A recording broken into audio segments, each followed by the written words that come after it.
I know. It's all right. It's all right. We've been together about 12 or 13 years, somewhere around there. We met at a school that we were both teaching at.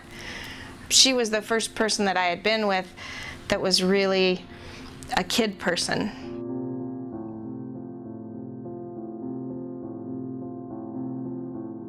We started talking about having kids and doing a family. I was 41 at the time, so we thought I wasn't quite too old yet to have a kid. I was old, but people in their 40s can still have babies, and so I tried to get pregnant, and we did in vitro fertilization. After lots and lots of time and trying and lots of money, we said, well, let's see if adoption is an option for us.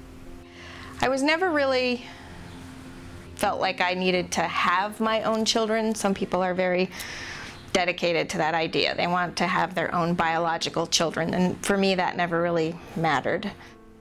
Recent data shows that there's 250,000 children currently being raised by same-sex parents. You know, about half of states have a clear avenue for second parent adoption, which means that in a lot of states there are not ways for both of those parents, if there are two parents in the picture, to be recognized legally. In Arizona, there's some challenges for same-sex couples, and those challenges arise because for two people to adopt, they have to be husband and wife. In non-traditional families, we have a problem in that only one of those can adopt. We just decided that Robin would do that, and there was no reason for it. It just was what we decided, we agreed upon.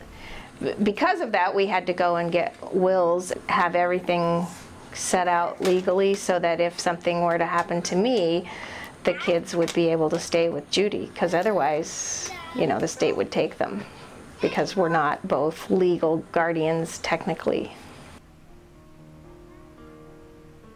I don't know that it was a big transition, that it was a difficult transition, and maybe the biggest thing was just the idea that it was permanent, because they hadn't really had much permanency for quite a long time. I mean, the younger kids don't know any different. The only two that really remember much about life before coming here was the older two, Chase and Sadie. Well, I was officially taken away from my biological mother when I was 5 years old. She was experimenting with a couple of different types of drugs. We got Chase when he was 10, and his sister Sadie, we got her when she was 8. They've had a rough start. Both were extremely abused. They got into the system the very first time because somebody going to work saw two little kids run behind a warehouse in Phoenix. They had been on the street for about a week. They had no shoes. It was the middle of July.